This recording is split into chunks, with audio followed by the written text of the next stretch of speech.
Yeah, the public participation in 2 minutes. Yeah, I'm sorry. I'm a little concerned about an article that appeared in the Courier Times about a federal lawsuit that was settled. I was named in that lawsuit, and I was notified of a meeting that August 15th between the council and Sawyer Matthew. I don't know why I wasn't as a borough official, why was I not notified of it. And since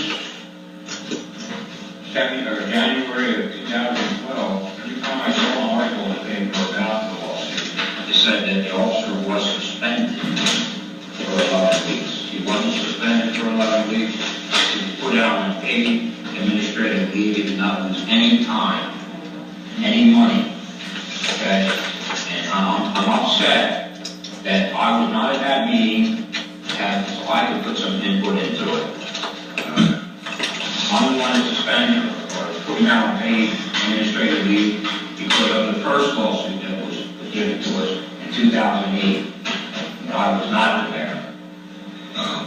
I feel the same way Mr. Devine feels.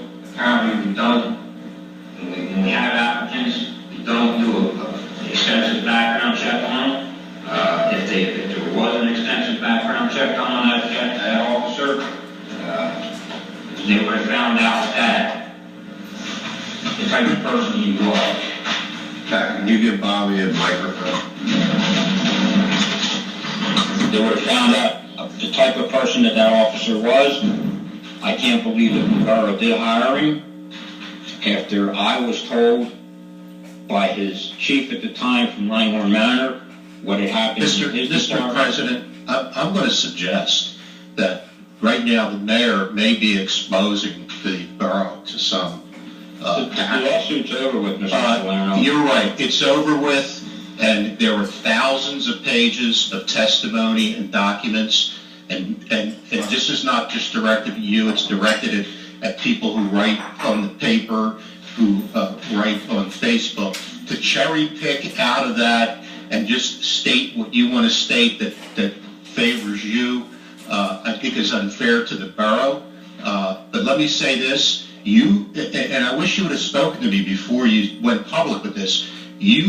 As you acknowledged before, let me finish. As you acknowledged before, you had your own attorney.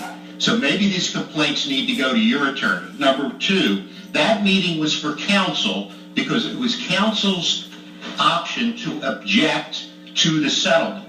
No other defendants were there, okay, other than counsel. And on August 20th, there was another meeting with all the people that were named in that lawsuit. That's untrue. Okay. Okay, so let's not expose the borough unnecessarily. A statement was made by the insurance company as to why it was settled.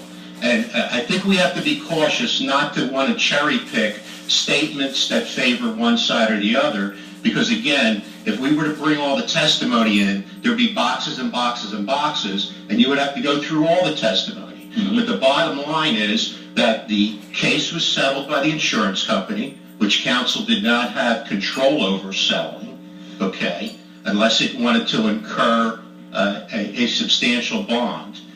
All of the individual defendants, and I'm talking about the second action, were dismissed, not settled with. They were dismissed from the case. The settlement was with the borough.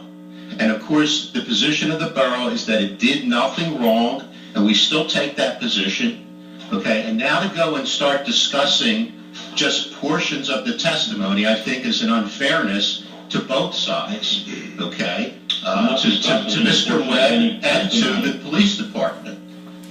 So I'm just going to caution not to start discussing portions. Well, then maybe you can explain to me why I was not notified of that meeting that was held on August 15th.